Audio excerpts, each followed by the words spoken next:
full of stats. Engage Burnham. I'm your new wingman. We will win! Because we have... Welcome to CommLink. Hello, everyone, and welcome to another episode of the CommLink Podcast. I'm Stubb, and I'm joined as always by Silvius. How's it going, man? I'm pretty good, dude. You know what would make it better, though? What's that? A Cutter Rambler with LTI. You, oh, yeah? You know where I could get one of those? It just so happens that actually we're running a Drake Cutter Rambler giveaway right now on our X/Twitter profile. So for anyone interesting that hasn't already joined the giveaway, again, it's a Cutter Rambler with LTI. And all you have to do to join the giveaway is go over to our Twitter page, our X page at CommLink Pod. And there, pinned at the top, you'll see the giveaway post. All you have to do is like it, make sure to follow us, and repost or retweet the giveaway post. And then you're in. And we're going to have our drawing as soon as we hit our first 100 followers on Twitter. So as soon as that goal is reached, we'll do the giveaway. And you never know, you could be the lucky winner. Yep. Enter now. And also, speaking of things that we were doing outside of the podcast, we started a new series on YouTube called CommLink Alert. So basically, CommLink Alert, for anyone who hasn't seen the post already about it, or haven't watched the 2 videos that are currently available on our YouTube channel, with it being 3 very soon. CommLink Alert is basically a read aloud of major articles that CIG publish about either Star Citizen or Squadron 42. So, for example, the first 2 that are up is the Squadron 42 monthly report and the Star Citizen monthly report that came out earlier this week. But anytime they do like a ship Q&A or any sort of big announcement or big sort of info dump, you can expect there to be a CommLink Alert going up for those that just prefer to listen to these things instead of read them. Because these posts can be pretty long and not everybody has a ton of free time. So maybe you're in a situation where you'd rather listen to it on your way to work or, at the gym or whatever it is you're doing. But anyway, it's been fun doing those so far. For those of you that have checked it out, thank you. And for those of you that have not, those are available. It's just part of the continuing additions of different styles of content that we do here at CommLink. So. And it's no BS fluff. It's just the article. We don't talk about it in depth. It is just straight information with Stubbs' sweet sultry voice. So, yep, check it out. Quick intro and then right into the article. Yep. But today, also too, before we move on, I give a quick shout out to who's doing the scrolling on those CommLink alerts. They're behind the scenes, the scroll master, the controller of the teleprompter himself, Silvius. So we're getting better at it. It's a learning progress, but it's going to improve over time, and it's fun doing it. So, oh yeah. But yeah, so sorry, I didn't mean to cut you off. All good, but yeah, so today we're going to talk more in depth about the Squadron 42 and the PU monthly reports that came out earlier in the week. That those 2 videos go over. So if you want to hear us blab about that more in depth, here we go. Yeah, you're in luck. And there's so much to talk about in these reports. A lot of exciting things.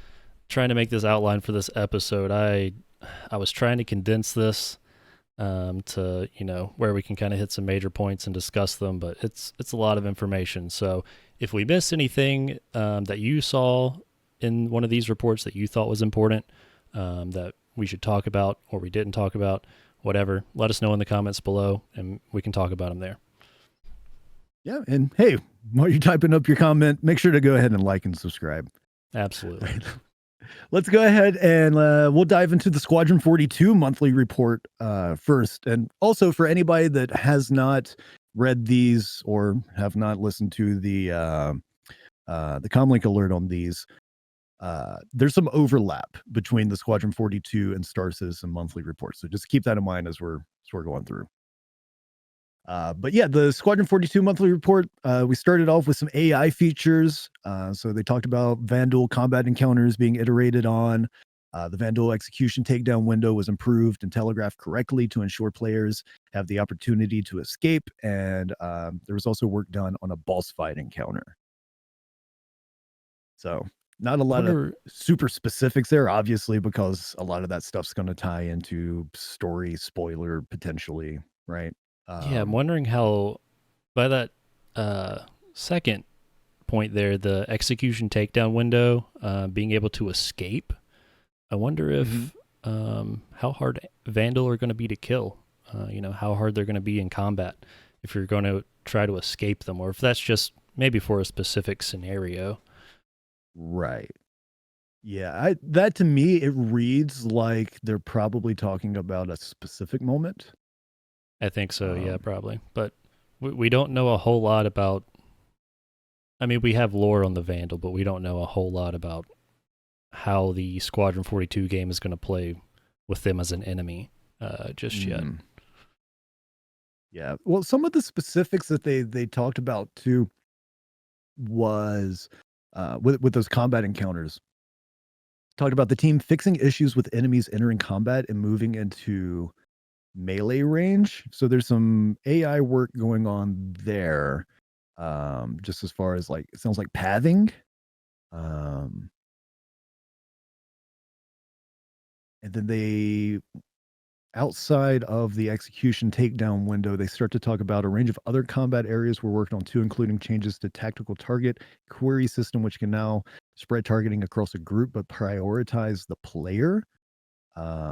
We talked about new tactical position, query term, but a lot of these items, when they start to go into detail, not being someone who's game dev savvy, like I don't know what a position query term is, Right. or what a target query system is. So I would be interested in just having a little bit more context for some of this information that they're talking about. Also, there might be lore out there about it, but I haven't really paid attention to the type of weapons that Vandal use. We know they have the spear. We saw the one in the Squadron 42 trailer with the spear. Yeah, Chris describes it as like the heart of the ship or the power of the ship or something, right? Yeah, so I wonder if they're going to have like energy weapons or some sort of, something besides a melee weapon, because that part of the article there talks about melee range. So, or maybe the spear shoots a projectile. I don't really know. I haven't researched or looked at the Vandal a whole lot. Yeah. Well, we know there should be some melee combat for sure, right? Because already, like in PU, like we've been able to punch people. We've got the knives in the game, so there's some melee combat already. But as far as like weapon types that the Vandal are going to use, that might be something that's been like in a lore post at some point. But I've stayed away from a lot of the lore stuff because I've tried to avoid potential Squadron 42 spoilers. Yeah. But that does have me curious. Like, do they have some sort of energy-based melee weapons, perhaps? Something like super sci-fi looking? Like lightsabers? Just sort of, yeah, like some sort of lightsaber knockoff, right? Yeah, right. Maybe it's a lightsaber battle axe or something instead. But something to sort of contrast with, because it seems like so far, just based off what we have in the game, humans are still just using physical metal knives, right? So could be something to add a little bit of contrast between humanity and Vandals. Vandals have this very intimidating, high-tech looking melee weaponry that they can pounce on you with, right? Because from what we have seen of the Vandals, they seem very intimidating, large, right, agile, strong. So one of those things coming at you with some sort of energy weapon that's going to slice you up, no thanks, dog. Yeah, they're pretty big too. I'm not feeling confident with a Star Citizen knife against some sort of energy melee attack like that. No thanks. Yeah, I hadn't really thought about their weapons and what they use and how we're going to fight them up until this point. But yeah, that's interesting. Maybe they break out some energy nunchucks. I'd be here for it. Put it in, Chris. All right. Also, talking about the AI, some exciting stuff to me, and I'm pretty sure you as well, based off the conversations we've had off the air. They started to talk about Boids, saying that they're close to finalizing the first iteration that will allow designers to place fish, rodents, and birds in the environment. So finally, we're getting some animals outside of hopefully the little grubs that they've shown in Pyro, and there's that insect thing that you can find in some caves in the PU, right? Yeah, but none of them really like animate much. Yeah, none of them like move within the environment. Right. I think the slug might have like a small path it moves along, or like inches across the ground maybe, but yeah, we haven't seen any sort of like any sort of fauna in the game yet. And this is, so we looked this up yesterday, right? So Boids aren't all fauna. They're specifically fauna that travels in groups. Yeah. Right? Yeah. I think that's what it was. That's correct. Yeah, so this is tech working on birds, rodents, fish, like they said, moving in a group and not just singular animals like the cow or the yeti that we've seen or the crab in Pyro. This is something a little different, and they talk about, I think in the other article, which we'll get to in a little bit, about their fleeing mechanics and how they interact with players and stuff like that too. So yeah, sounds like they've been putting a lot of work into these Boids, but no information about necessarily fauna yet, right? Right. But this is an exciting start, right? It's going to be nice to see some life forms around outside of players and just NPCs on stations and at outposts. I was watching a streamer the other day, just exploring around Microtech. He was at one of the rivers, and he just put a little like nature, birds chirping, a river flowing, like some wind, leaves rustling and stuff, and it added so much to the ambience of the area and just made it feel more real, I guess. But yeah, just subtle little things like birds and insects and rodents, whatever, is going to add a lot more life. Yeah, even if you're not always actively thinking about it when you're going through these environments and seeing, whatever creatures end up coming to the game, it's still on a subconscious level, it's going to make the experience much more vibrant and alive, which the game needs a little bit more of right now. Yeah, the planets feel very dead right now. Yeah, and it's exciting not only for what it's going to add to the environment, but it also will potentially start to open up more gameplay features. Hunting, right? Can you hunt these some of these creatures down? Can you eat them? Can you cook them? Can you sell whatever, skins and bones and stuff for resources? Can you collect some of these as pets? Like, how cool would that be, right? They're talking about bringing in rodents. What if you could have a pet rat staying on your carrack in your captain's quarters? You know what I mean? I think that's in one of the stretch goals, right? Our pets. Mm-hmm. So yeah, that has been mentioned before. Yeah, and I think that was one of the old school crowdfunding goals. Yeah. Yeah. I want to say the stretch goal. I looked at it years ago, but for that specific goal for pets, I want to say the funding was like way lower than what it is now, like 50 million, something like that. Yeah. Whereas we've raised 500 million at this point, 600. I think so. Financials came out a couple weeks ago that we didn't get into, but yeah, they've exceeded their stretch goals. Yeah. You know what would be fun to do, and I'm sure other people have done before, but whatever, we could still do it.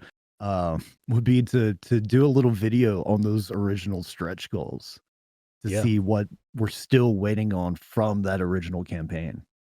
Yep, I'm sure there's some interesting stuff in there that hasn't been talked about in a while. Yeah, and maybe to also to see maybe stuff that's been added. Yeah. Which I don't know how much of that list has been, but anyway, could be interesting to take a look at sometime.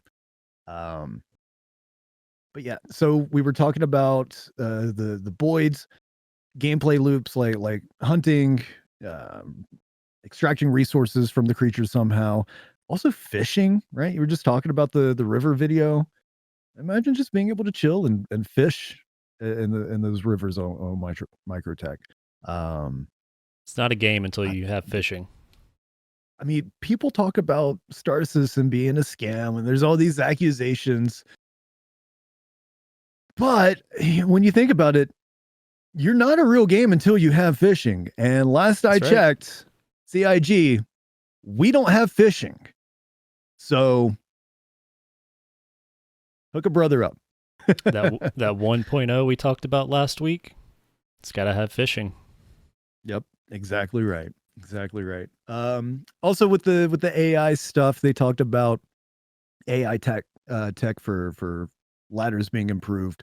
So now NPCs, they'll make sure to, if a ladder is occupied, they'll only go on the ladder if whoever else is on it is going in the same direction as them. If it's somebody going in the opposite direction, the NPCs will now, wait at the top or the bottom of the ladder, whatever position they're at. And then after whatever NPC was originally occupying the ladder, they'll then proceed with what they were going to do.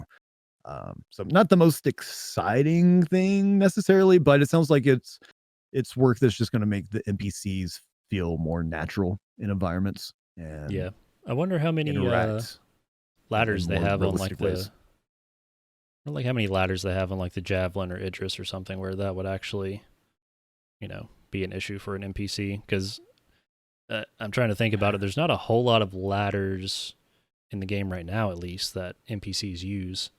And this is specifically in the Squadron 42 report. So, but when it does come to those capital size ships, you would imagine there's going to be not only multiple ladders around, but pretty sizable crews on those ships. Yeah. And if we're able to be on one of those capital ships with the AI crews during, like, say, combat scenarios, it'd be interesting to see how the NPCs that are taking on engineering roles navigate through the ship. Yeah. So, I mean, that's one example that I could think of is, have some NPC engineers running around and making sure that they're not colliding with each other, getting into each other's way as they're trying to navigate around the ship. So any improvement for better nav meshing, better pathfinding sounds good to me, Yeah, the better solution for nav mesh that they talk about in this paragraph, I think, was alluding to there's an issue right now where at the poles of a planet, the nav mesh doesn't work quite correctly. So on some of those outposts or locations closer to the poles of planets, the NPCs aren't working correctly outside, is what I'm thinking. So hopefully that better solutions for nav mesh, that's obviously probably going to come with before or with the Boyds. So maybe that's probably not the only thing holding Fauna back, but they got to have the nav mesh working pretty flawlessly before they put animals all over the planet. Right. Yeah. And before they put in not just animals walking on the planet, but don't forget, we're supposed to be getting some sandworms at some point. Where's that sandworm at, Chris? Where's our Star Citizen Starlight pit? We were promised. I think a lot of people bring up that sandworm video when they talk about Star Citizen being a scam, but we haven't even been to that system yet. So I want the sandworm and the Microtech Yeti, and I want it 2024. And if not, it's a bullshit year. Even if we get pyro. No. So we want to move on to animation. Yeah, we still got a lot to cover. Oh yeah. So the animation teams worked on players' skill level animations such as takedowns, vaulting, mantling, and exercise, and continued developing first select animations to show off unique aspects of the game's weapons. And they also continue to develop the combat AI sets, including a unique boss fight. So when talking about those players' skill level animations, again, it sounds like they're working on just making movement feel or look more fluid and more natural. Well, It is interesting that they brought up skill level is what stands out to me. Because like at CitizenCon, when we saw the guy doing the takedowns where he tried to drive the knife into the guy's neck and that he had to like, press F and try and finish it, or if you're at a high skill level, you just walk up behind them and maybe bash their head into the railing or something like that.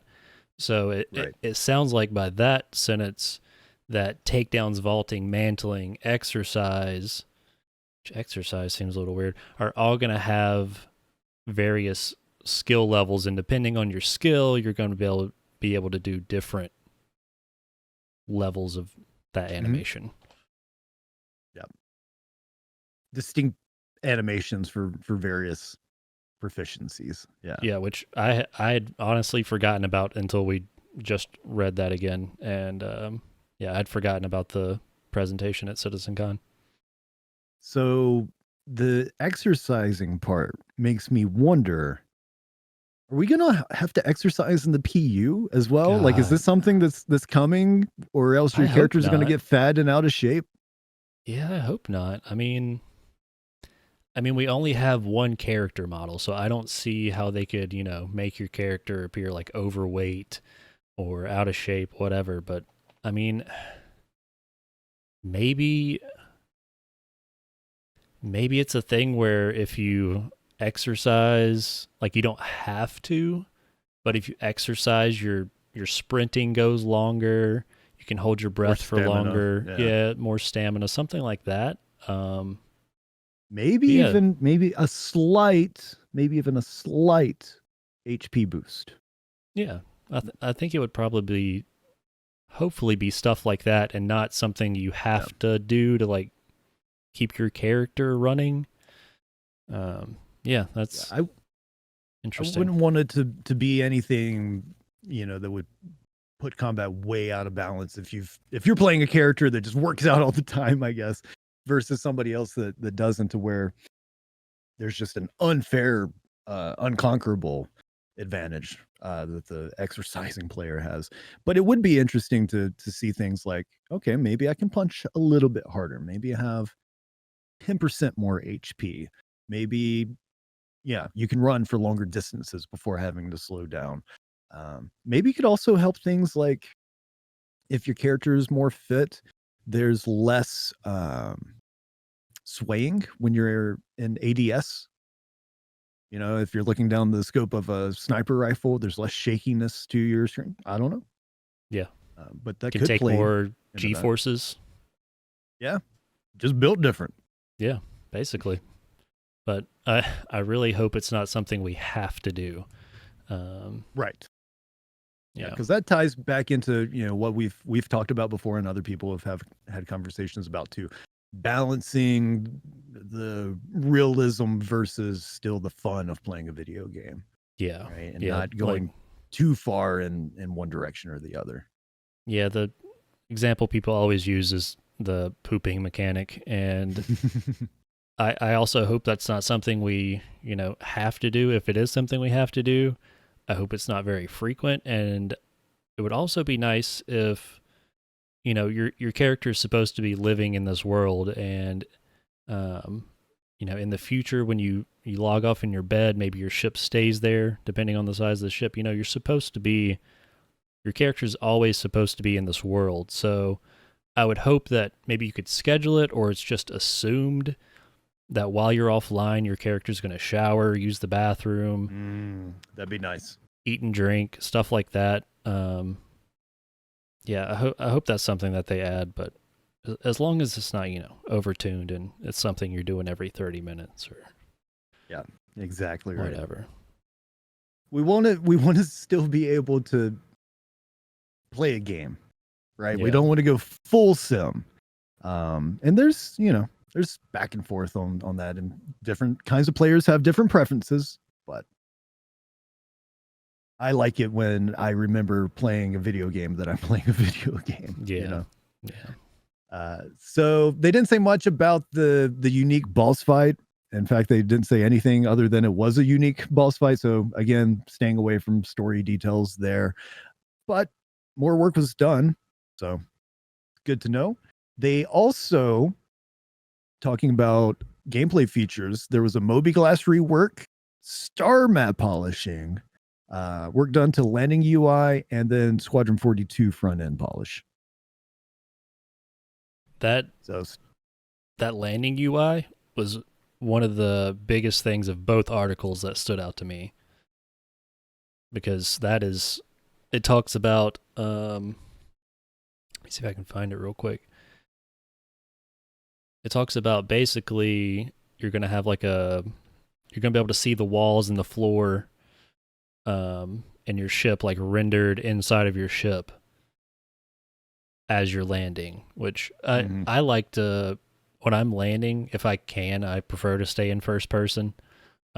Just the third person camera feels a little goofy sometimes, and you're not going to have a magic camera like floating above your ship. It feels like you're cheesing the game a little bit, and I do it too. I go into third person to land all the time, but it does feel like maybe not cheating, but I don't know. Yeah, and even when you do go third person, if you're landing on somewhere like a planet in the dark or in a storm, especially in a storm in the dark.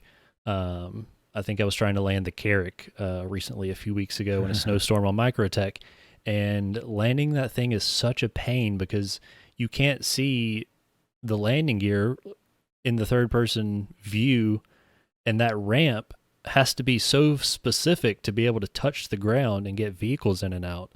So you don't know how you need to orient your ship, with the level of the ground so your ramp connects. And it's a nightmare. Landing UI cannot come soon enough. I almost want it as much as the Starmap. Yeah, but I can see that. It's definitely something that's needed some love for a long time, and this feature making its way in is very, very good news. Since they mentioned it in the same article, I'm hoping it comes at the same time as the Starmap. Yeah, I would think so. I mean, I guess it doesn't necessarily have to, but I would imagine that it would. Yeah. Speaking of the Starmap, so the polishing that they did, they described as fixes for labels, better transitioning between the solar system and the mini-map views. So for those of you that may recall from CitizenCon in October, part of what they showed was how we can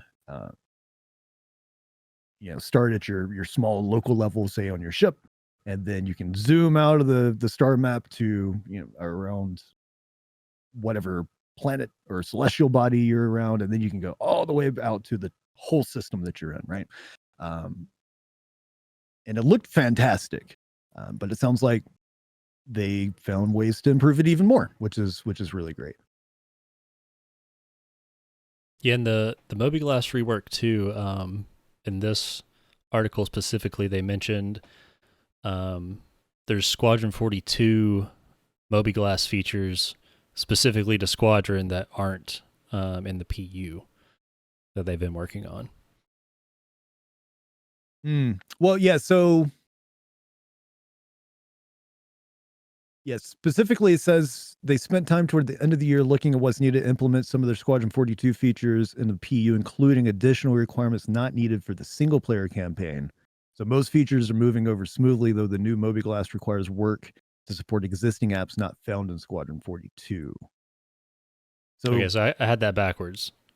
So it's the Star Citizen stuff that's already in PU. Actually, it sounds like that's maybe slightly holding this up.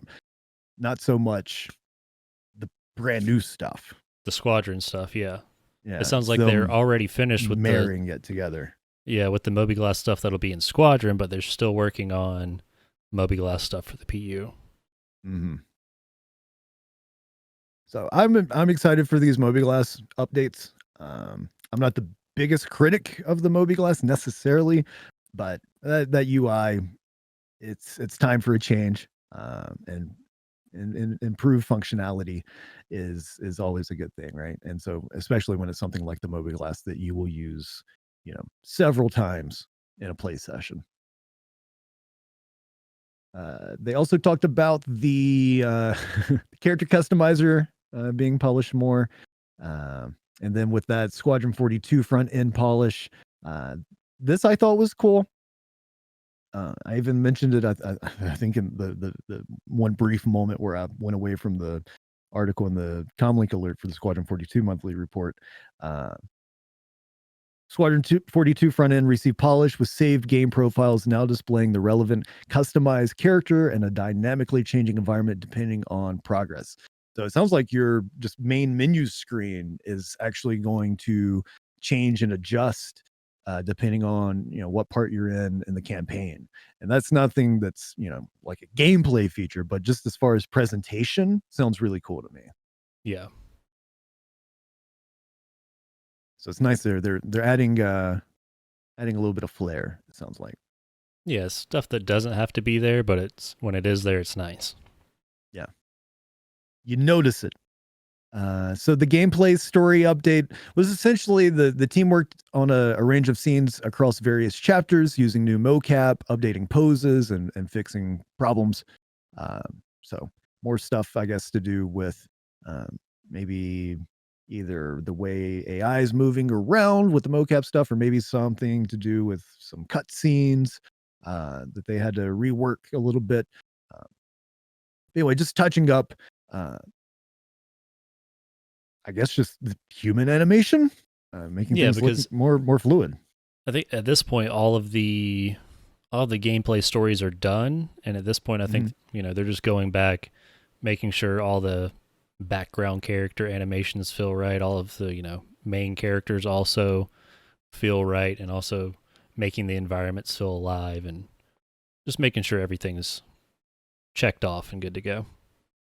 Yeah, with them now being in this polishing phase, which is kind of interesting, getting this monthly report in particular, because we were told in October the Squadron 42 is feature complete, which tells me that this stuff going on in November and December of last year, they considered to be part of the polishing, right?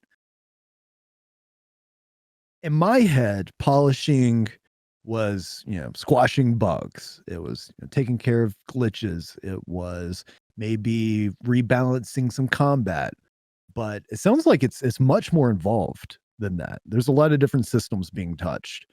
Yeah, it's not just fixing bugs, it's also they make these story arcs and these levels, and they have I think they mention maybe in the Idris, or it might have been in talking about one of the levels they've recently worked on, where there's like hundreds of NPCs in the background, like doing various tasks and moving around. So they probably have a lot of that to still tweak. They probably put it together.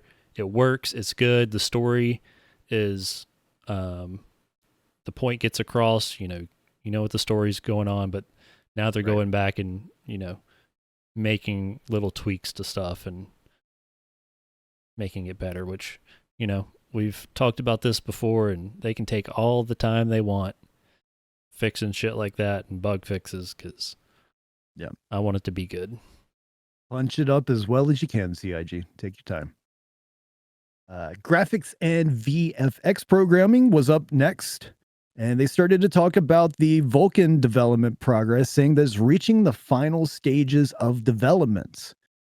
With the team wrapping up the last of their rendering tech, ongoing work is targeting reducing stutter by working on shader/PSO, compilation caching, and general performance polishing before the initial release.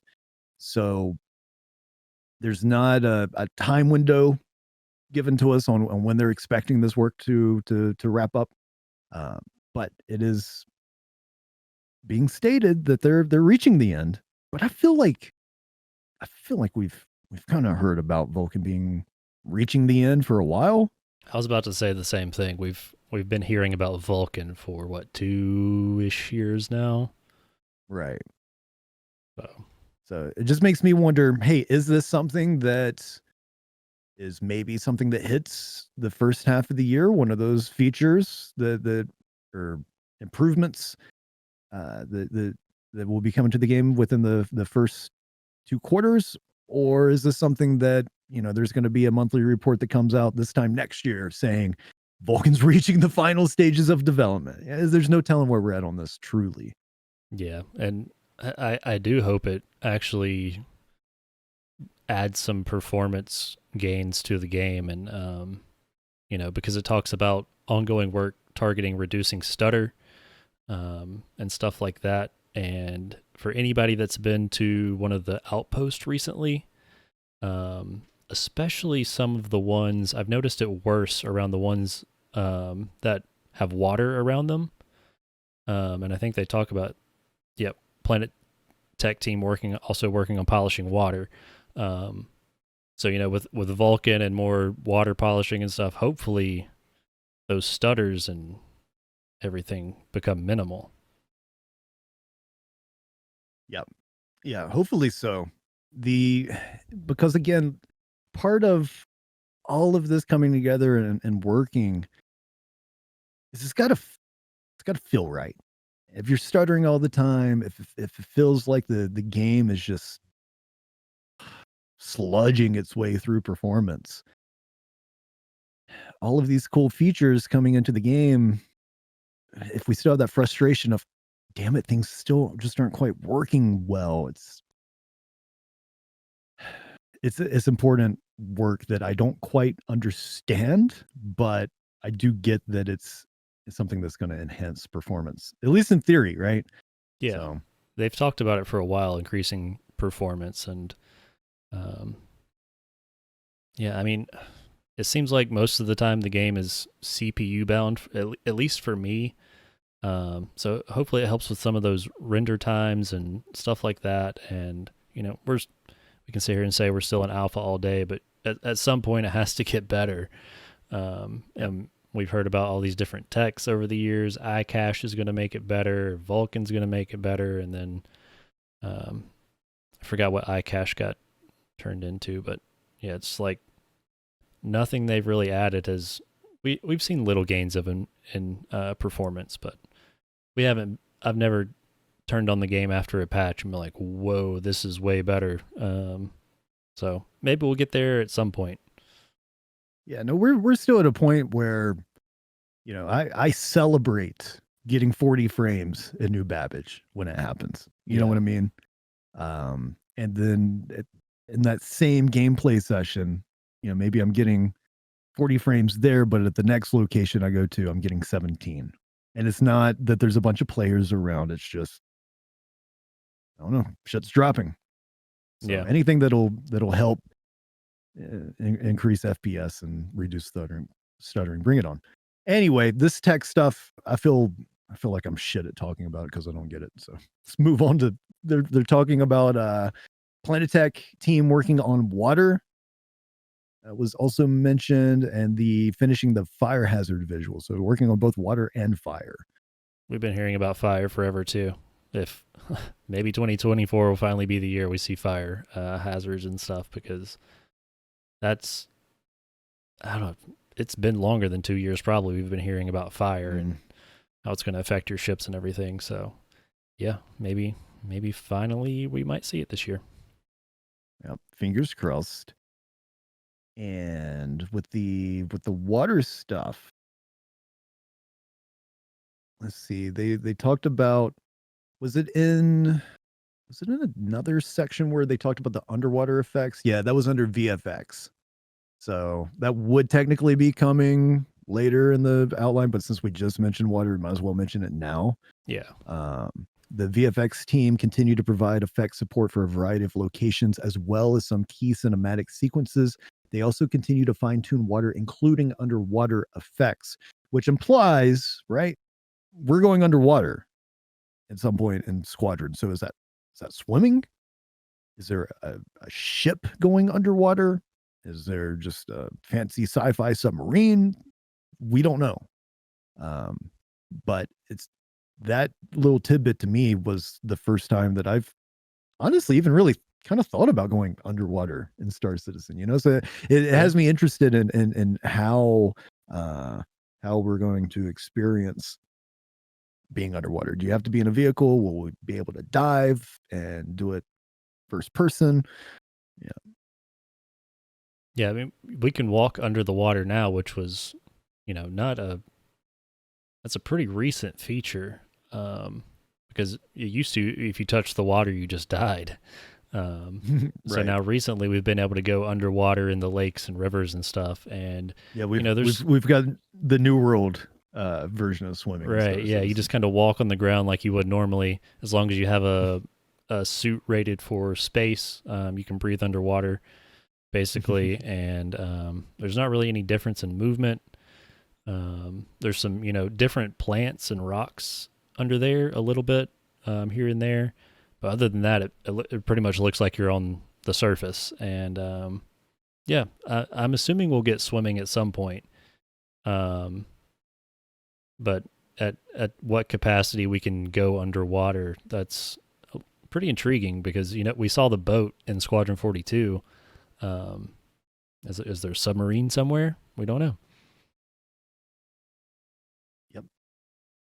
Stay tuned to find out, I suppose. Yeah, it would be cool if maybe you could even do underwater caves at some point in the PU. Yeah. So moving on to the level design work that was done. Let me ask you a couple questions. Are you a fan of the Idris? Yes. Are you a fan of the Javelin? Absolutely. What if I told you they did work on both of those? No way. Right? They did. So talks about the level design social narrative team pushed on with Idris interstitials, prioritizing medbay and corridor sections, clearing out the backlog of bugs and tasks along with other miscellaneous blockers. And then they also talked about the Javelin social section in chapter 1 being a key focus. So some more interior work done with the Jav as well. So Yeah, that's exciting. It has me wondering how close is the interior work on both of these ships getting to reaching the point of completion to where they're going to be in the PU. So, not to get into leaks here, but if you're intrigued by that kind of thing and want to dig around, this wasn't even a setup, by the way. I don't know what he's about to mention. If you go on the Pipeline Discord, if you're a frequenter of that, there is a recently released video showing some inside of the Idris. Oh, you did message me about that. I haven't watched the video though, but that's right. You did message me about that. Yeah. So from what I can tell, the Idris interior is pretty much done. Another video was put out today that shows the front hangars of the Idris opening, to where you can fly the Gladius and stuff out.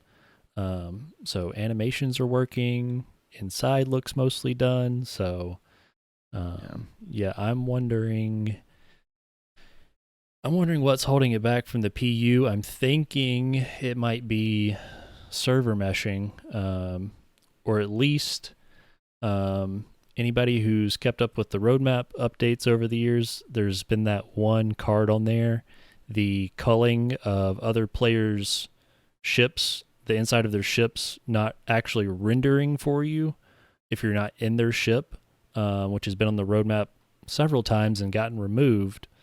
So I'm wondering if, imagine, 20 people on a server pulling out their Idrises at the same time, it's probably going to tank the server. So there might be some performance stuff they got to figure out first, or server meshing, or I don't know. Yeah, that is something that has to be considered, right? So we're currently in a spot where we can have 100 or more players on a server in the PU. So what does it look like if a large enough group of players decide to all get together and they also all happen to own an Idris? What happens when you have 20 Idrises in one area in the game, all around Port Tresler or wherever? So yeah, I didn't even think about that necessarily. Yeah, with server meshing maybe being a dependency for those ships being practical in the PU. Because for those of you that aren't aware, I guess technically the Idris and the Jav both kind of are in PU. Like there's NPC Idrises that players have figured out ways to hijack and pilot, but you can't really check out the interior very much. And the Jav comes around during I'm blanking on the event. Xenothreat?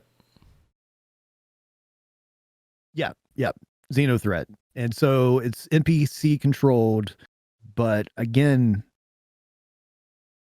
there's nothing really there, right? Did people ever did they hijack the Jav as well? Were people able to do that, or was it just? I think so. I think I remember Burks hijacking it when Xenothreat first came out. Right. I think he did. But either way, yeah, they're both massive ships, and if you go in them right now, the inside is mostly empty except for like pilot seats, co-pilot seats, turret operator seats, stuff like that. So what happens when they start adding the entire interior of these giant ships to the PU, and then it only 100 people in a server, but I mean, not everyone is going to own an Idris, but it's only going to take a handful to make a bunch of assets having to be rendered right there. So I don't know. I asked the same question when I heard that the Polaris was supposed to is being worked on. I think there's an article coming up about the Polaris, but that's also a really big ship, and I think it's almost Idris size, if not a little bit longer. So yeah, like there has to be some sort of tech they're going to put in this year to be able to players to have those large ships. I believe. I don't know if it's server meshing. I don't know if it's the ship interior culling, but I think they have something up their sleeve to make that work this year, since the Polaris is getting so close to being done. That would be amazing. Because I don't think they're going to spend all this time working on the Polaris and then just hold it back, They're gonna like show off the Polaris, it's done. Like people that have it in their hangar are just itching to spawn it and use it, but they're like, yeah, guys, it looks really cool and it's done, but if we give it to you, it's probably gonna destroy the server. So you gotta wait. I think that would not go over great. Yeah, that would be a bummer. Finishing up the Squadron 42 report here. They continue to talk about more mocap work going on, but they did mention too that it's faster now that they have the on-site studio. Previously, they talked about how long the turnaround time could be with getting mocap work done, but they're saying now that it's on site, they can record new mocap and have it in the game in days, ready to go.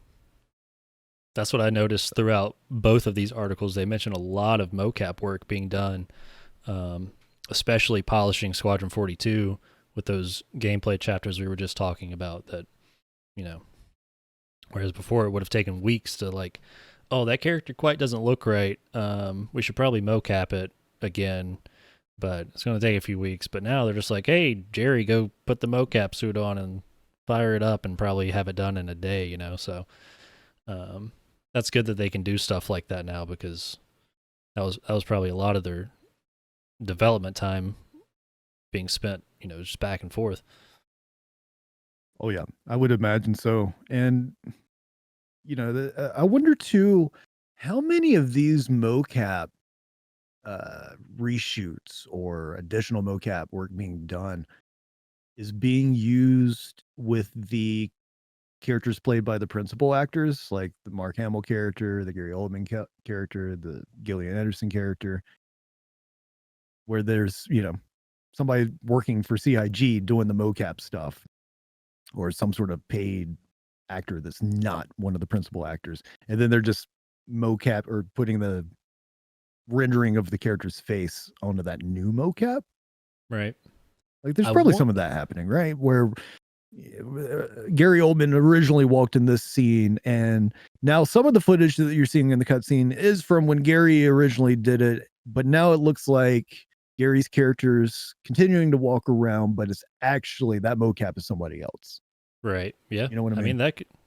They're probably doing stuff like that. I don't think that's, a rare thing to happen in the industry or whatever, but I could be misremembering. Don't quote me on this, but I do think I remember seeing some of the major, or one or two of the major characters coming back to do some mocap work a couple months ago, and maybe one of the reports or something. I could be misremembering, but I think they had that. But yeah, speeding stuff up, being able to fix stuff, it's all good. All good. They also talked about the tech animation, saying an outfit manager that will pull together a full set of assets for any character outfit in game, which will help the animation teams author specific content. So more stuff going on with how your character looks. Yeah, I'm hoping that's like, we have the kiosk around certain landing zones that have like the clothing thing or whatever that you're supposedly, I guess, supposed to be able to walk up to and click a few buttons, and you go from your armor, flight suit, whatever, into your civilian clothes, or clothing to wear around a landing zone. Those have been there since I've started playing a few years ago, and as far as I know, they've never had a use. So maybe that's what it's alluding to, something like that, like loadouts, like saved loadouts, kind of. Mm-hmm. Which is something they, we won't get into it here, I guess, but they have mentioned savable loadouts coming to Arena Commander. Yeah. Which is pretty exciting. So that's pretty much it for the Squadron 42 report. But wait, there's more. We still have the PU report, the Star Citizen report. Yeah, so we're and gonna some bring of this things did overlap. So if we repeat ourselves on something, I don't think we did mostly, but yeah, some of it overlaps. But yeah. So once again, this report starts with AI talk. They started with AI content, saying that there was bug fixing to improve social AI, and that they've improved AI debugging tools. They also mentioned AI features, saying that as part of the Alpha 3.22 release, AI features spent time investigating issues preventing the improved combat behavior from working as intended during missions, including slow reacting AI, which that has been an ongoing issue with the game, right? I think we're all, if we are all Star Citizen players, we've all been in a bunker or on a station or whatever, and the AI just, they're not dead as in laying on the ground, but they're just dead as in standing there or being super slow with reaction times to things. There's or super responsive, or super responsive. Where you how get many shot bunker through missions? walls. Yeah, but how many bunker missions have we done to where they're just essentially just standing in place, like not necessarily T-posed, but not moving, not shooting back, Or they'll be like in their like aiming walking animation and just walk right by you. Mm-hmm. And then you turn around and just like hit them in the back of the head, and it's no big deal. Right. So yeah, we've done bunkers before, runs of bunkers where we wouldn't have a gun. Yeah. And you would just go and you would just run around the AI, not worrying about being in any sort of real danger whatsoever, and just going in and taking them out, and then getting a gun from whoever you took out. Like, you knew it wasn't going to be a problem. And you can pretty much still do that. Yeah. Which we thought in 322 they were bringing, which I guess they did, the AI features from Squadron 42, or the improved, combat features for the AI that they talked about at CitizenCon in length was coming to the PU, and they're like, awesome, we're gonna get better enemies and bunkers, and they're gonna be more responsive and all this other stuff. And we went to the bunkers and they pretty much acted the same. And this gives a little insight as to why we didn't see those improvements actually in the PU. Seems like there was issues getting it to work right. Yeah, we need all of these AI updates. So I'm happy to see this progress being made. They also talked about Boyds again. So we first mentioned the Boyds with the Squadron 42, and they're back. There is a little bit of a distinction here, though. So when they were talking about in Squadron, they mentioned the fish, the rodents, the birds. But with the Star Citizen monthly report, they also mentioned a four-legged predator. And that's all the info that we got on it. We don't know how big it is or what sort of creature as far as the look of it or anything like that goes, or its size. Could be something as small as a space fox or as large as a space mammoth. Who knows, right? Yeah, it does sound like this is going to be the introduction of maybe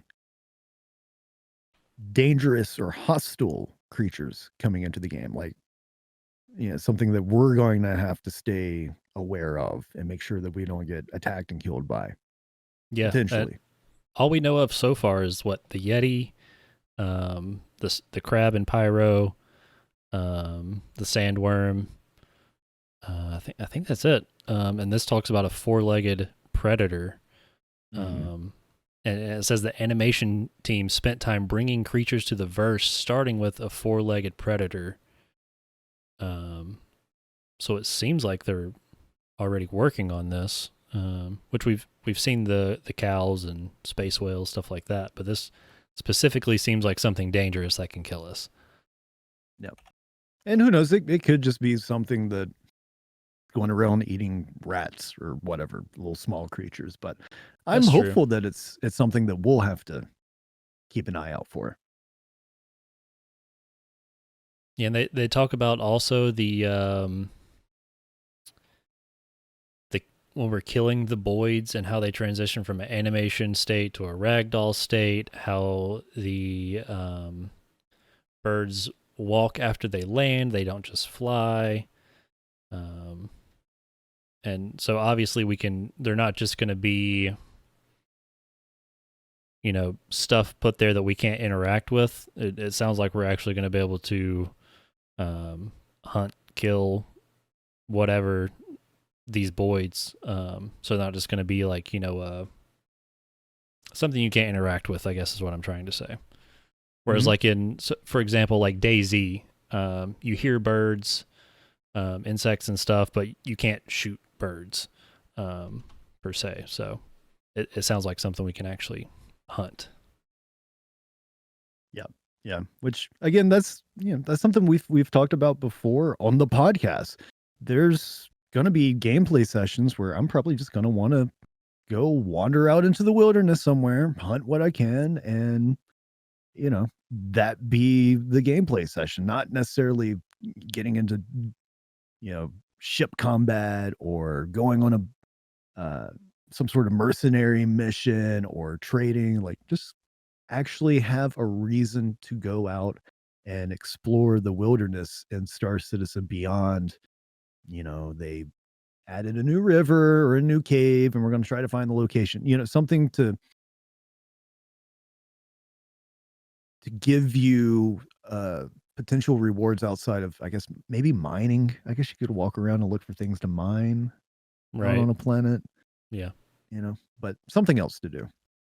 And then you can take hunting and fishing at Star Citizen. Yeah, and then you can take the meat and pelt and everything's back to your merchant man and set up a shop and let people come buy stuff from you.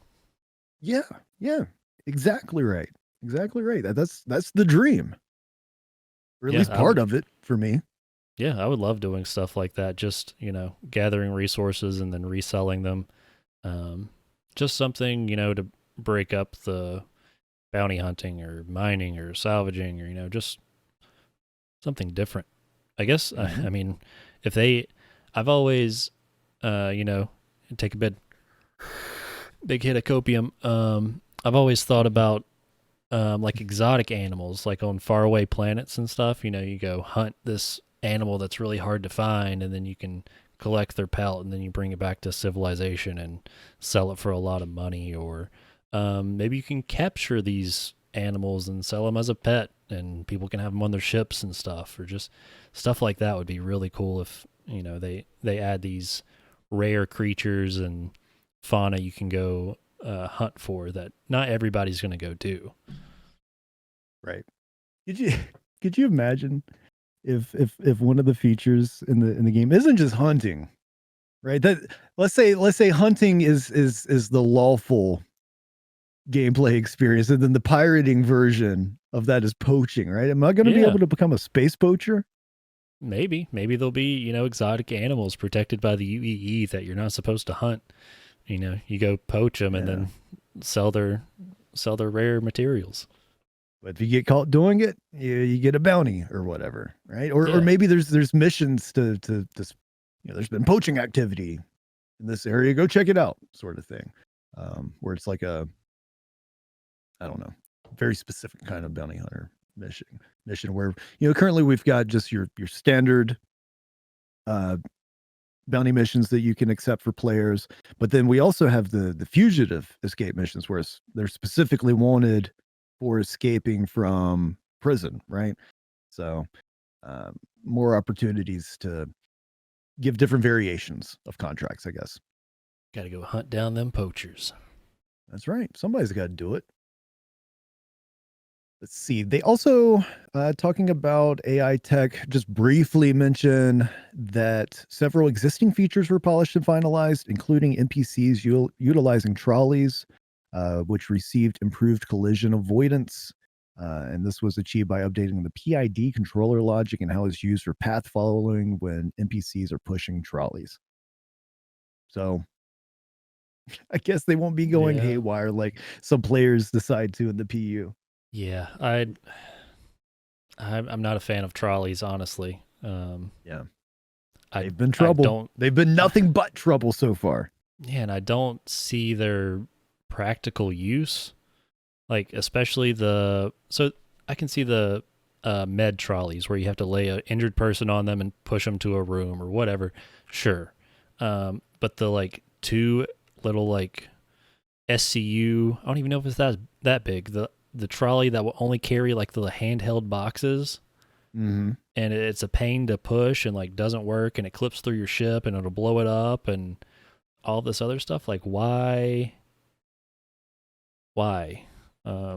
is my question. But why not give us at least a Gravlev trolley where you don't have to worry about wheels? It's 900 years in the future.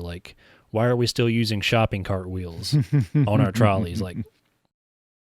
Come on. So yeah, I guess there might be some practical use for NPCs, but as far as player using trolleys, I'm not a fan of them. But this is specifically for NPCs. So good for them.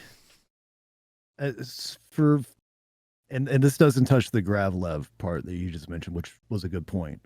But the only function that I could see needing a trolley for is if we could somehow get it to where you can not only drag a player but also pick up another player and carry them. Maybe if you carry them for too long, you're not able to keep moving because it tires out your character or whatever. So instead, and you don't have your multi-tool with your tractor beam attachment so that you can just beam them into the med bay or whatever, then you have to lift them, pick them up, put them on the trolley, push them to the medical facility. But that's what the med trolleys are for. I don't know. I'm grasping for straws. I don't know. It doesn't make any sense right now. Yeah, I can't see a use for those shitty little trolleys that you find in all of the hangars that just screw everything up. So yeah, if you know a use for those trolleys, please comment down below and let me know, because I'm not a fan. Yeah. What the hell are those trolleys for? Anyway. I don't know. So, I mean, continue. Side note, just real quick. We need a fireman's carry. You were talking about dragging people and having to put them on trolleys and stuff. Just give us a fireman's carry. Let me throw somebody over my shoulder and just carry them instead of dragging them upstairs and dropping them every single stair. And it's so frustrating. But yeah, give us a fireman's carry, Chris. Please. Please. Then you can really be the sound of my Frodo. Things go sideways on a mission, as they tend to do, and I got to get picked back up and just carry me up that mountain, baby. That's right. I'll be your Sam. Continuing on, they talked a bit about art in regards to character art. So in November and December, character art completed the legendary Duster outfit and the racing flight suit helmet. They continued working on the racing flight suit itself and prepared an outfit for subscriber Flare. So we've got that to look forward to. In regards to ship art, the Polaris is in the gray box phase. The Saber Raven gold, or the Saber Raven received a gold standard pass, and also 3 new ship variants are being worked on. What exactly they're variants of, we don't know. Are they all variants of the same kind of ship? Are they variants of 3 different distinct ships? Who knows? Maybe we're getting 3 more cutties, or 3 more cutters. Yeah, absolutely.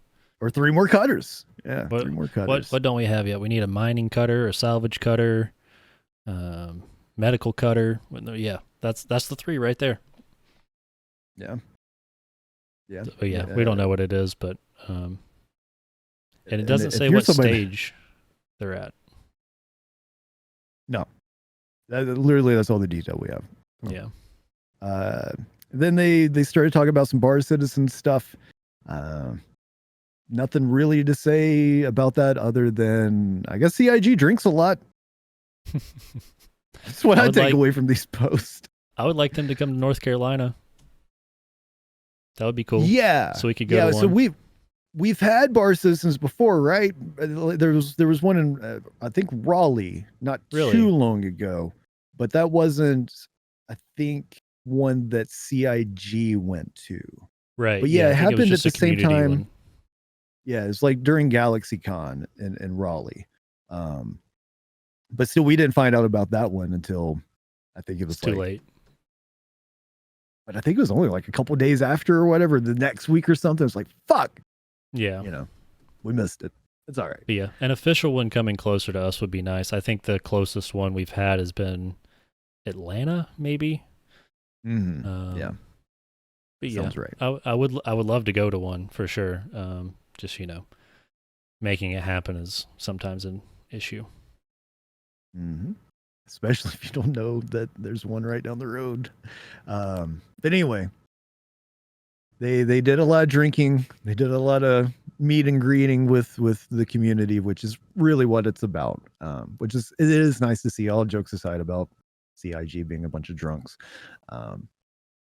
Continuing on with the Star Citizen monthly report.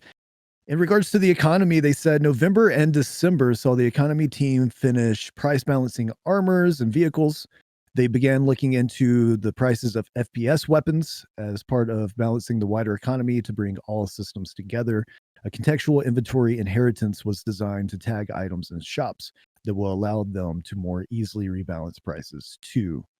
So they're changing up the cost of weapons, guns, armor. And I'm hoping that this is going to be something that's going to be a little bit more of make these items more of a money sink in the game. We don't have a lot of money sinks right now, right? Right now, yeah, we don't. If you've been playing for an hour or so doing missions, like, you're going to have money to very easily go get guns and armor and med pens and ammo and whatever else you need to survive on foot very easily, right? The pricing is almost inconsequential. And then when you add in that you can also just run a bunker like we were talking about earlier, with not having to really worry about AI all that much. How you can go in with just your fist, do some takedowns, and complete the bunker. You can literally right now in the game accept a bunker mission, go into the bunker with nothing but your helmet and your flight suit, and walk out of the bunker fully decked out. Yep. Very easily.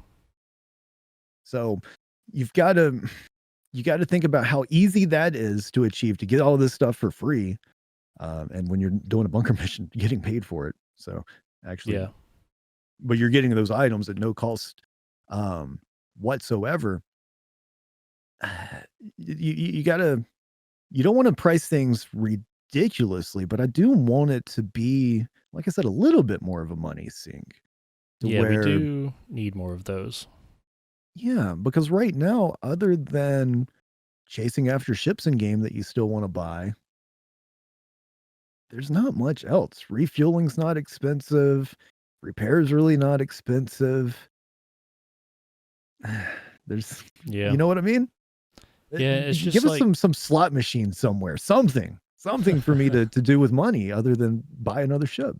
Yeah, I don't know how much increasing the price of armor and weapons would really help as a money sink, because it's so easily accessible for anybody right now, because you spend an hour running a bunkers, multiple ones, you can load up on enough weapons, armor sets, if you're really trying to last an entire patch. So it's not like, maybe it'll impact newer players more, but yeah, I don't know how many people are actually, outside of like certain armor sets they want to wear, or I guess you can't buy special skins at any of the vendors right now. So, I mean, I don't know how much of a money seek it would be for, the economy, since I feel like most people just gather their stuff anyway. I know that's what I do.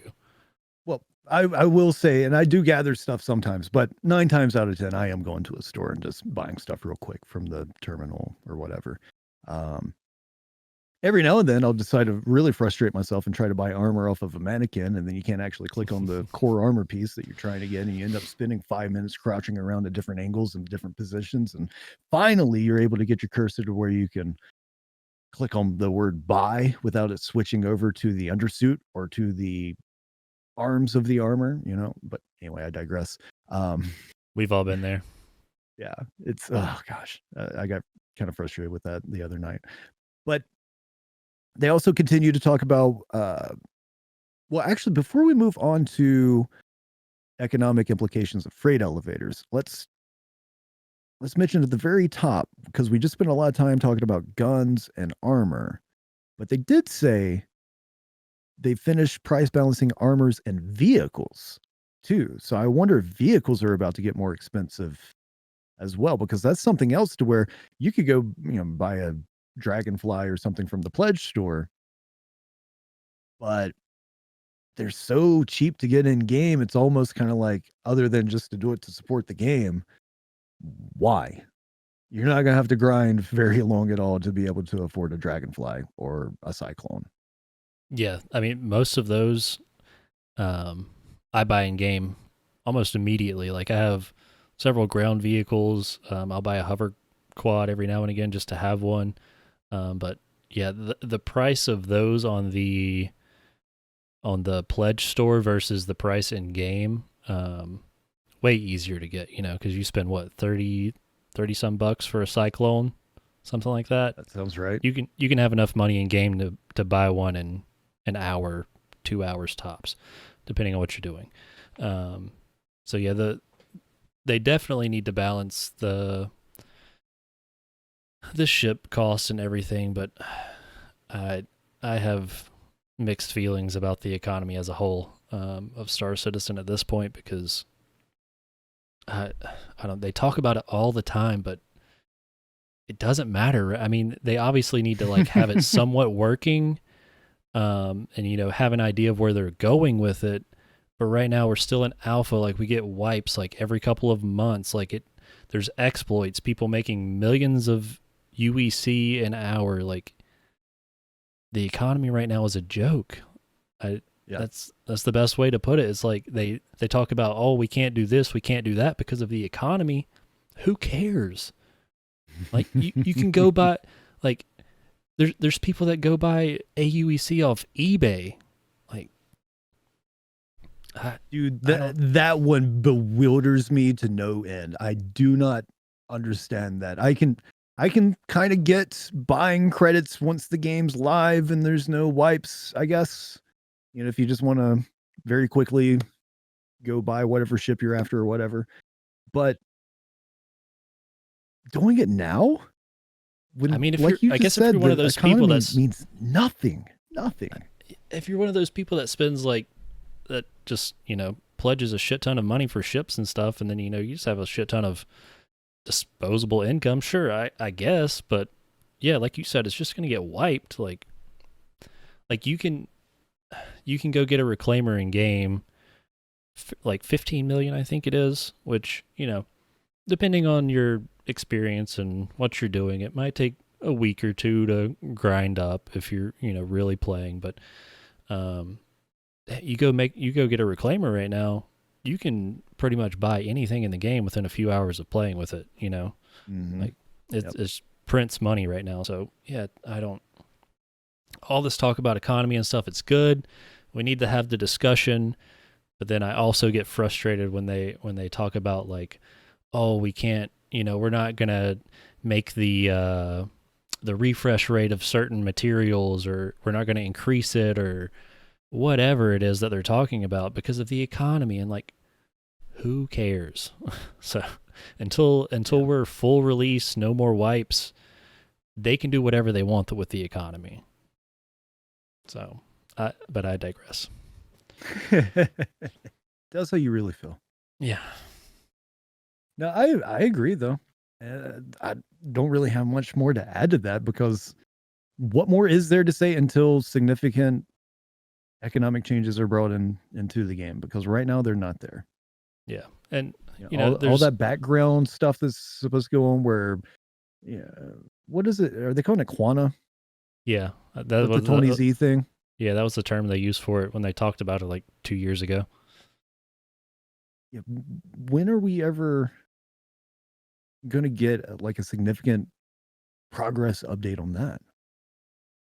We don't know. We haven't seen Tony Z in 2 years, something like that. And until that happens, like, fucking play around with the PU stuff all you want, and don't worry about the economy stuff. Yeah, I mean, the only thing I can see about the economy that matters is the rate at which you're able to buy ships in game versus how much people spend in the pledge store. Because if people log in, they can buy a Carrack within a week of playing. Maybe that's going to make people not buy as many ships. I don't know how that works out, behind the scenes or whatever, but I'm sure there is some talk internally about, oh, we can't, let people have this much money or make money this fast because we also want people buying ships on the pledge store. Well, they clearly think about that, because every time a new ship comes out as flyable, you've got to wait before you can buy it in game. Like, months before you can buy it in game. Yeah, and that's been a practice for years now. So yeah, and that's just to incentivize more pledges, which I get. It's how they're keeping the ship afloat. But yeah, so before somebody comes at me in the comments about, oh, but they got a balance for buying ships and stuff, I understand that. But overall, the economy is a joke right now. Yeah, not much more to say on that. But one day Tony Z will provide us salvation. All right. And we got a little talk about freight elevators, right? Yep. Going back to those freight elevators, the team worked on the economic implications of freight elevators and started balancing the time and cost of using them. And then, let's see, they say they also investigated UEC income and began taking actions to prevent exploits and rebalance mission rewards, and investigated exploits relating to ship claim time and prices. They definitely have to, snuff out the exploits. No gripes about that. Yeah, I'm not familiar with the ship claim exploits. I'm guessing they're just meaning like, I guess I could see somebody exploiting. It's pretty easy to find stuff to salvage right now, but salvaging a large ship and then claiming it and then salvaging it again, making money that way. Yeah. Instances like that maybe. Yeah, but I'm sure they have to balance these prices for, the overall economy or whatever they're doing. So if they're rebalancing mission rewards, that would mean they're maybe rebalancing the rest of the stuff in the game. I don't know. So it could be something like there's a particular ship that its value in scrap and the amount of time that it would take to reclaim that ship and just do that loop over and over. Salvage the ship, go reclaim it, do it all over again. If that's more profitable than running the actual salvage missions, if there's an instance of that, maybe they up the reclaim time on whatever ship is being used for those purposes. They've messed with reclaim times before. Yeah. Plenty of times. So they can tinker around with that. And then also, the cost of reclaiming the ship too, if you're trying to expedite it, right? Yep. And I think it was a patch or two ago, they increased the claim times by a lot. Mm-hmm. And some people got upset about that, which I agree with, because, right now your ship can explode pulling it out of the hangar when the doors desync from your client. So until stuff like that is fixed, we shouldn't have super long claim times. But in the future where, you expect to have a ship for days, weeks, as long as you can keep it alive, I would expect those larger ships to take some time to get back. Yeah. Wonder what the longest claim time is right now in the game. I feel like when I had the Carrack, I think that thing was like 20-something minutes. Yeah, I would say one of the larger ships like the 890 or the Carrack, the Reclaimer, something like that. Maybe probably the 890. It's the only one with like capital size components, I believe. So if I had to guess, that would be it. That would make sense. They continued on talking about features in Arena Commander. So they've spent a lot of time recently, adding experimental modes to Arena Commander. They've added, master modes is on there, for instance. There's new gameplay modes like the single weapon elimination that they've introduced. And I've been without shame a big fan and a big cheerleader for all this Arena Commander work going on. I know a lot of people are like, Arena Commander, whatever, nobody cares, just work on the PU, and like just completely ignoring all the data collection that can come from the testing going on in Arena Commander, and completely ignoring how incredibly useful it is at practicing ship combat, at practicing your FPS combat in this game, and ignoring also that it can be a great way to introduce somebody to Star Citizen. But I digress on that. They did 3 new racetracks, and there's another one in progress. There's a Pyro jump point racetrack. They're working on a Gravlev racing game mode, which I think we're assuming is things like the Dragonfly and the X1, racing those like hover bikes, right? Yeah. And then, they talked about further work was done on the special events and award systems, including prerequisite requirements, allowing the team to implement exclusive awards. This work also included the addition of a unique loading screens, backgrounds, and a banner that displays on the front end when an event or experimental mode is active, the latter including a countdown until the next rotation. Experimentation also began with an in-game FPS loadout customizer utilizing the new spawn screen. really excited for that to come into the game, to where, just like in, well, I guess most multiplayer shooters these days, you're able to, go in and customize and save different loadouts. So, this is my sniper loadout, or this is my shotgun loadout. This is my mid-range loadout. This is my meta loadout, whatever. Yeah, that's one so- biggest thing I stay away from Arena Commander for is, I don't stay away from it, but I don't frequent it as much because sometimes that UI just to equip everything and, having to do it sometimes multiple times for different game modes, just kind of a headache. So yeah, if they could get that in with saving loadouts, that would be awesome. Yeah, it is kind of a headache still, right? But do you remember what a nightmare it was before they started to give Arena Commander some love again? Oh yeah, it's leaps and bounds better than it was just a year ago. So. God, yes. Oh my God, yes. But yeah, so happy to see all that Arena Commander stuff. I won't go on and on about it because I know most people probably don't really care as much as I do. That's fine. The features mission team talked about a foot race. Yeah, where you have to use vaulting and the new ledge grabbing technology, whatever they're calling it. I guess kind of like a mini jumping puzzle, some platforming stuff inside of a race. Sounds kind of cool.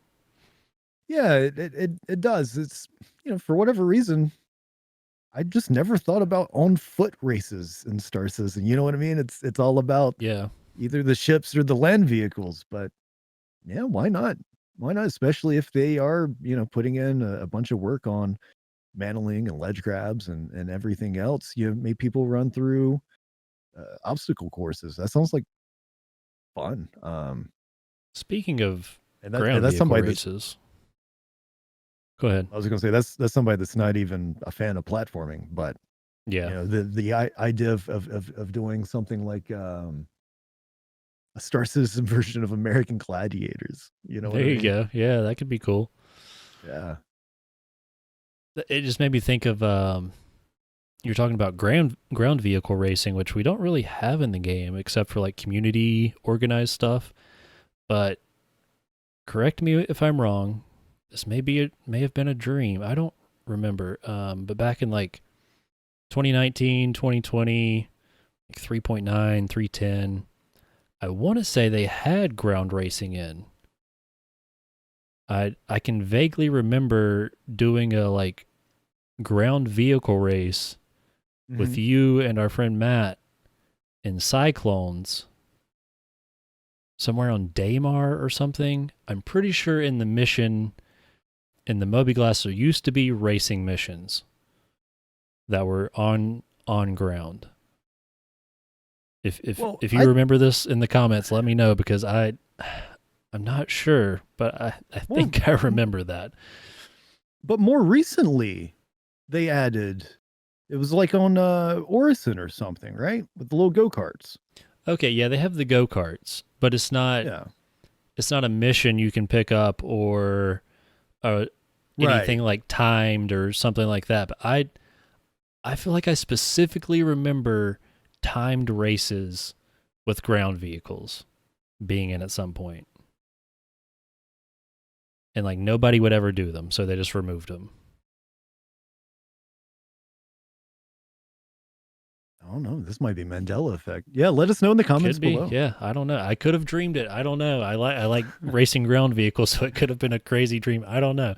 But yeah, if you remember that, please help me figure this out because I might be going crazy. I don't know. Might be. I don't remember doing them. But maybe. Continuing on, they talked about graphics, VFX programming, and planet tech. A lot of technical jargon in this. Work continued on improving the visual quality of gas clouds through the addition of a directional occlusion effect. The gas cloud system output is also being unified with the planetary cloud system so that the new cloud upscaling solution can be used by both. I'm just going to guess that this means clouds are going to look even better. I hope. I don't know. I don't know Sounds what right. that Yeah. what that means. Yeah. Sounds good to me. Better looking Bring it clouds. I on. like it. With the narrative section for Star Citizen, it says, looking ahead, the team planned upcoming work for the PU, including new missions that will be more narratively focused, and discussed how best to utilize guilds and factions as players progress and earn reputation. I'm excited for this personally. I would like to care about the missions I'm doing. You know what I Yeah. mean? And there are some interesting missions in there. Don't get me wrong, like the old what is it, Kovalex? Yeah, I was about to say the Kovalex missions that have a little story behind them. Yeah, those are fun. Like if you haven't done the Kovalex mission yet, check it out. It's a good time, and it's a much different sort of mission than at least what we typically do. Yeah. But anyway, it's really neat. So if there's going to be more of that coming along, as well as, I'm assuming they're probably talking about quest chains for mission givers as well, right? Like little stories that you can play through for factions. Yep. As you're making your way through the ranks. Like, that's fun to me, or it sounds fun to me. That, and it talks about narratively focused. From last week's episode with the leak document, they talked about a 10 to 20 hour narrative within the PU. That's separate from Squadron. Right. So maybe that's some of that's being worked on. But yeah, I would assume it's from mission givers like Twitch and the dude from Hurston, Eckhart. I think that's it, Eckhart. Yep. Those missions. So yeah, those are all really cool. Yeah, more of that, please. And moving on. The last little part of the sentence there also caught my attention. The utilizing guilds and factions as players progress and earn reputation. Are they talking about NPC factions and guilds like, the Rough Riders, the Dusters that we've been hearing about in Pyro? Or is that talking about player run guilds and factions? I'm thinking it's more of the NPC side. That would be my guess. But I would hope, I don't know. I hope there's talk somewhere internally about how orgs. I guess it doesn't say orgs here, which I guess is the word they use for what some MMOs use the word guilds for, which I guess where I got a little confused there. But yeah, so I do think that's NPC, but I do hope there's internal talk about how orgs are going to be used in the future, not just functions, but narratively within the world and with reputation and stuff. But yeah, that was a interesting little sentence they had. Moving on to the R&D, they talked about ground fog, so more environmental visual work. The atmosphere light paths received refined. Radiance estimates based on community feedback, which had reported that the bottom of ships approaching a planet in higher orbit were almost entirely black, as opposed to receiving reflected ground light. So, just working on making things look better. I don't know what that'll be a nice little improvement. Yeah. With this all being text-based, it's not like they've showed screenshots or videos. So, right. Something to think about, CIG. Tech, art, and animation. Specifically for the PU, the team spent time authoring new creatures. So more creature talk, which is fun. I'm assuming maybe they're talking about things beyond just the boids that we were reading about and the one four-legged predator. So maybe more will be announced soon. Fingers crossed. Yeah, I hope 2024 is the year of fauna, and they add the boids and space whales and the snow yeti and the pyro crab and all that good stuff. So it sounds like they're definitely working on a lot of it in the background, because it's been mentioned 3-4 times in both of these articles. So hopefully it's coming this year. Yeah, sounds like a significant amount of work's being put into it, as much as it's been brought up. Also, I I meant to mention this earlier with the creature talk. We need space horses or some sort of equivalent like rideable creature as well. So you want mounts is what I'm hearing. I want mounts. I want mounts that aren't Vehicles. Some sort of bike or four-wheeler or whatever.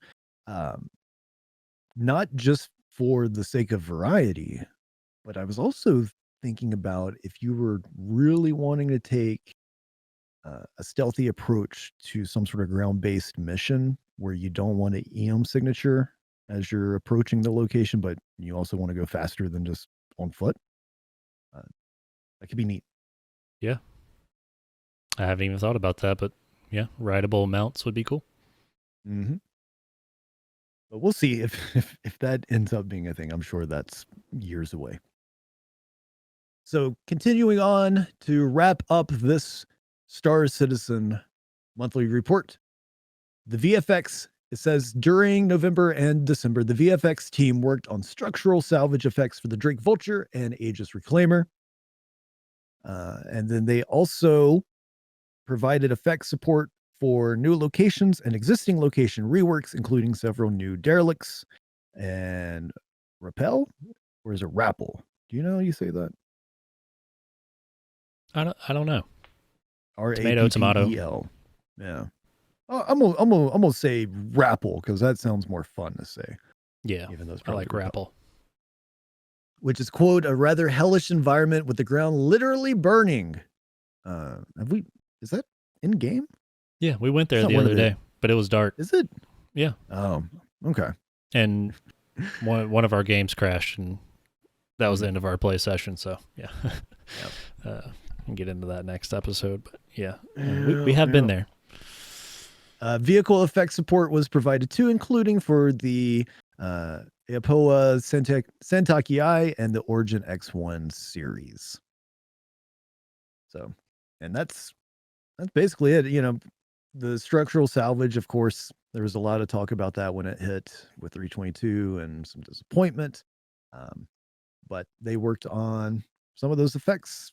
Not maybe going to do a whole lot for people that aren't happy with the actual gameplay mechanic side of things, but that's maybe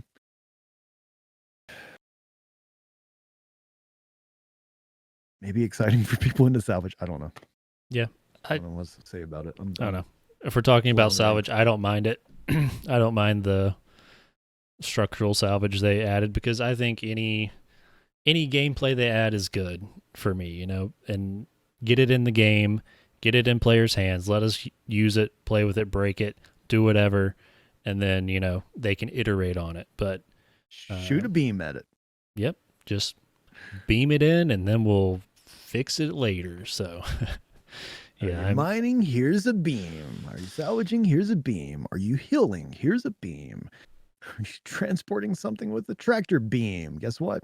It's right in the name. It's a beam. I love them.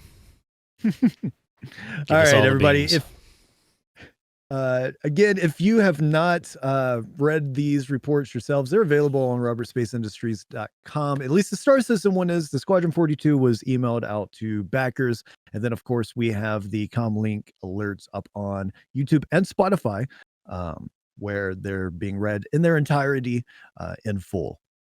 With no BS also, fluff. If you enjoyed, with no BS fluff. Yep. Nope. Straight to the point for those of you that enjoy that. Also, if you enjoyed today's episode, remember to like and subscribe to the channel so that you get those notifications when next week's episode goes online. And also, over on X or Twitter, whatever you're calling it these days, our pinned post at the very top, at the tippy top of @CommLink Pod, has the information for the Cutter Rambler giveaway that we're doing. Again, we're doing the giveaway once we hit 100 followers on X. So make sure to check out that post. All you have to do is like it and retweet it, and make sure you're following our account. And if you do all three of those things, you're entered into the giveaway. Somebody's got to win it. So get in there. One in 100 chance ish when we draw it. So it's not going to be one of these guys on the screen. Could be you. So, and why not?